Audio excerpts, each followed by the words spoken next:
Hello, my name is Justin Zahradka, and this is my wife Molly.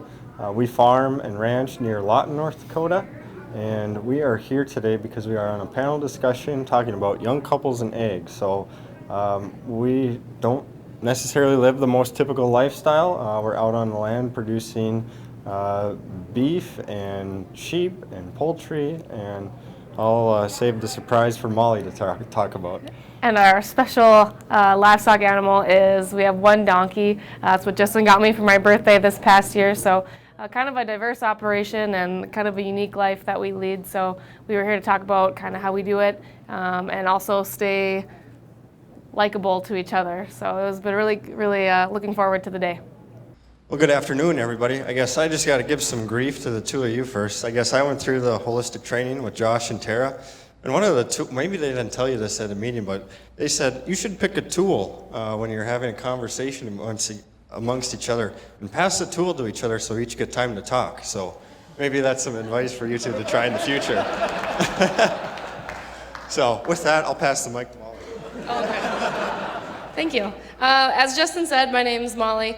Before we get started talking about kind of our lives together, we'd like to kind of go back to how we started and starting with ladies first. So I grew up around Grafton.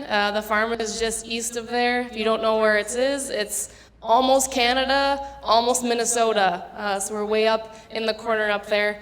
Picture of the farm there, you can see no animals in those buildings. We raised potatoes and sugar beets and wheat and soybeans. So I spent a lot of my time in the grain cart, in the potato truck, in the warehouse, shipping out potatoes in the winter. My plan was to go to NDSU. I was majoring in agribusiness. I was going to come back and help my brother's farm because somebody has to tell him what to do. But then something happened at college and the plan all got messed up. And here's Justin.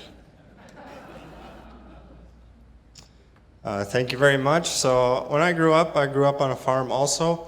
It was homesteaded back by my great-great-grandpa, and so still on the same farmyard today. It's kind of interesting because about 60 years ago, Grandpa was in the Army, and great-grandpa got cancer, so everything got rented out at that time. So there was always a small herd of cattle that remained on the farm, about 25 head. So I grew up with that, but the crop side of things had always been leased out. And then whether you see me showing in FFA, so I was very involved with 4-H and FFA growing up. So I got a supervised agricultural experience grant through FFA. So that gave me $500 to help purchase a bred heifer. So I did that when I was a freshman in high school. And then I got more involved with the crop production side of things as time went on, and you'll hear more about that in the future. Yeah, so despite growing up really close to each other, we didn't meet until college, and that's kind of where our paths crossed. Justin, like you said, was very active in FFA, and believe it or not, I had never even heard of it when I went to NDSU. Grafton never had a program, didn't have ag in high school, and once I met him and met other people through agronomy club and SNS, I was like, why don't we have this in Grafton? I always thought of it as a very agricultural-based community, so that's when I decided to double major, and I tacked on agriculture education as well as agribusiness. And then we got to experience a lot of fun stuff through there. So if you aren't familiar with the organization, it's a student organization for youth in agriculture, but it's much more than that too. So I think I'm kind of preaching to the choir here. How many of you were maybe involved in FFA or 4-H? Cool, awesome, lucky you, because I didn't get that. So take advantage of the opportunities that it can give you and for your kids too. I see every day what it can do for students. I have about 90 kids going through the program right now. 4 of them come from a farm background. 4, okay? 2 of them want to go back and farm. And that should concern you as an agriculturist because the other 80, some of them, are still going to be consumers of the products that we raise. So I think agriculture education is very important, and we definitely need to see it in schools across the country. So Justin can talk more about his gains from the organization. Yeah, so I mentioned that I started out with one bred heifer. I got an expansion grant 3 years later, and so that was to break up some grassland or CRP, convert it to crop production, And so that helped with the cost for that. And then it was kind of interesting because at the same time, Walsh County was looking for producers to take part in cover crop trials. And they wanted 40 acres of land, which just worked out. The stuff I just leased was also 40 acres. So that fit the criteria, and then they needed cattle to graze the cover crop, and the cattle were to be weighed before and after they grazed to determine their daily rates of gain. So I jumped on board with that. That was back in 2011 when I started that project, and yeah, I just took the what I had learned from that project and continued on. With that, I've been growing cover crops for 8 years now. I guess that the picture I was recognized as the National Star in Agri-Science at the National FFA Convention. So, yeah, Molly saw the benefits of FFA, and that continues that story. So moving on, kind of our love story. Just didn't want to tell this part, so I get to give it to you.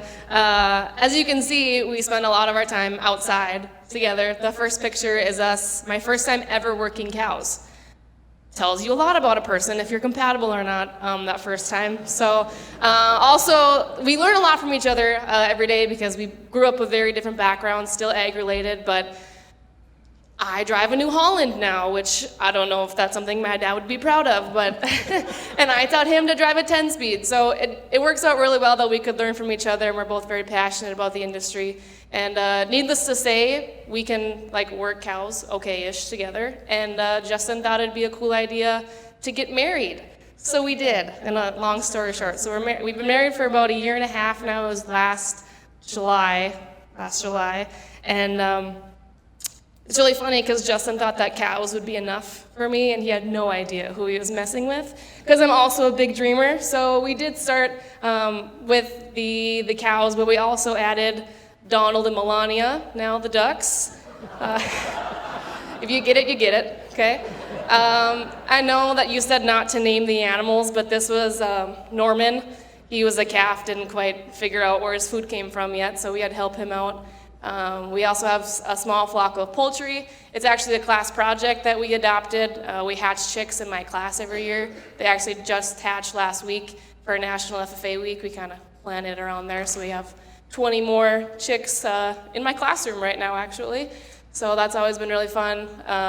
We also have pairs of cow-calf, mostly Angus. Then we added sheep last year, and we had our first lambing season for both of us last year, and we'll have some more in the near future.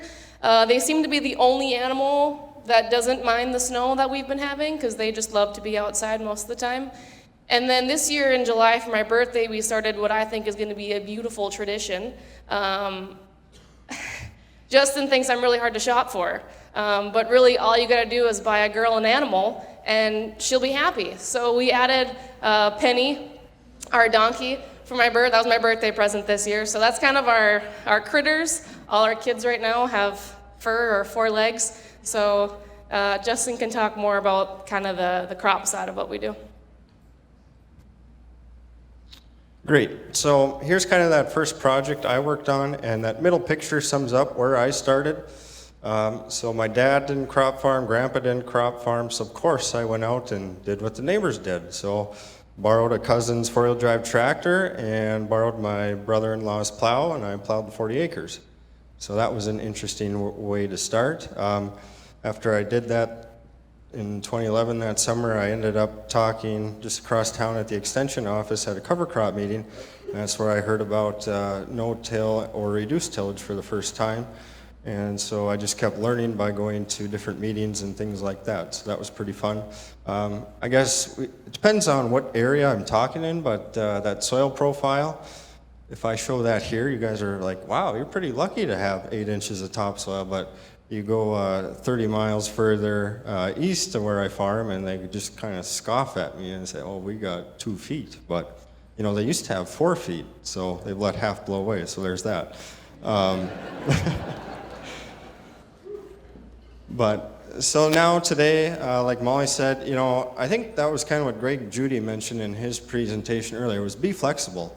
So I started with 1 bred heifer, and then my family transitioned out of the cow-calf, and I switched to feeders while I was in college.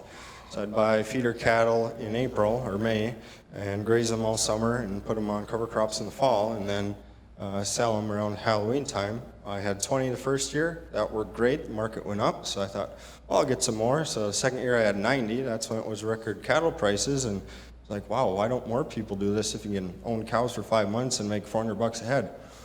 So the third year I got 170 of them, and I lost $300 a head.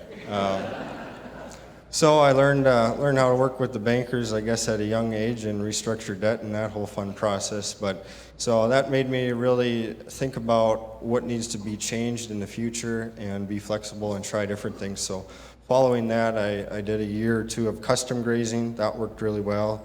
And then I was like, well, I'd really like to build some equity. So then I invested in a cow-calf herd. And then that picture is my setup with my 4440 and no-till drill. So this is 1980s, I might be on the cover of Successful Farming. But tractor and the drill's paid for, and it does the same job, a brand new one, and would do. So yeah, it works really well. And it's been interesting. I've went around and presented at quite a few different places about cover crops and grazing and things like that. Sharing the data I tracked on those cows. And so I've had a few landowners approach me in our area, and so I ended up farming these 2 quarters here. Well, they're not both mine, one of them is. But so they're just on the edge of the Red River Valley where I'm also a supervisor on the Soil Conservation District Board, so we're really trying to have a demonstration site showing the difference between no-till and conventional tillage. I guess this kind of just outlines. Obviously, I started no-till, and the field across the road is still conventionally done. So it's well adopted in this part of the state, but it's it's something that's still catching on over there, and we're doing our best to share our story and get the word out. So that's kind of the production part of it.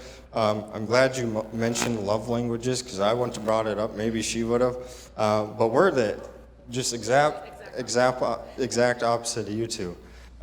So my favorite, or my top one, is acts of service. So when Molly comes out, helps me with chores, and she's there to open the gate for me, that's just phenomenal. Couldn't be happier. And hers is quality time, so I'm like, oh, we're having plenty of time doing chores together. This is great, but It's not the same. yeah, apparently that's not quality time. So I'll let you expand on that a little more. Yeah. Quality time means like time off the farm doing other things that you can both enjoy, which is probably a word of advice that I would give to farm couples too, is you have to find things outside of work that you enjoy doing.